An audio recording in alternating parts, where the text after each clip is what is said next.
Hi friends, தமிழக அரசியலில் ரொம்ப பரபரப்பாக போயிட்டு இருக்கு. இன்னைக்கு தளபதி விஜய் பார்த்தீங்கன்னா சிபிஐ ஆஃபீஸில் ஆஜராக போகிறாரு. கேட்குற கேள்விக்கு பதில் சொல்ல போகிறாரு. இன்னொரு பக்கம் ஒரு சோசியல் மீடியா பயங்கரமாக ட்ரெண்ட் ஆகிட்டு இந்திய கூட்டணியில் பேச்சுவார்த்தை நடக்குதா, ஒருவேளை பிஜேபியோட கூட்டணி வைக்க போகிறா, இந்த மாதிரி பரபரப்பாக போயிட்டு இருக்கு. இதுக்கு நேற்றே பல பேர் முற்றுப்புள்ளி வச்சுட்டாங்க. இது ஒரு வதந்தி அப்படின்னு. ஸோ அப்படி இருந்தாலும் இன்னும் திமுக பயந்துட்டு இருக்காங்க. ஒருவேளை கூட்டணி வச்சிருவாங்களோ, அதோட நம்ம கதை முடிஞ்சுமோ அப்படிங்கிறது இன்னும் திமுக பயப்படுது. அதனாலேயே இவங்க என்ன முடிவு பண்ணிட்டாங்கன்னா, லயோலா சாப்பில் கருத்து கணிப்பு எடுத்து இவங்களே செக் பண்ணி நாளைக்கு செக் பண்ணிட்டு இருக்காங்க. எப்படி தமிழக முதல் இடத்துல ஒன்று, திமுக 2வது இடத்துல வரணும், இவங்களே செக் பண்ணி போட்டிருக்காங்க. இந்த இடத்துல வெளியேற காரணம் என்ன? பிஜேபி கூட கூட்டணி போகக்கூடாது, பிஜேபி கூட கூட்டணி போனால் திமுக கதை முடிஞ்சது அப்படின்னு அவங்களுக்கு தெரியும்.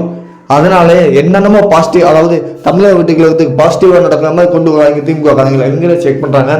எனக்கு இந்த லயோலா கருத்து கணிப்பு வந்து கூட நெகட்டிவாக கூட இருக்கலாம், திமுக பிளானோட இருக்கலாம்.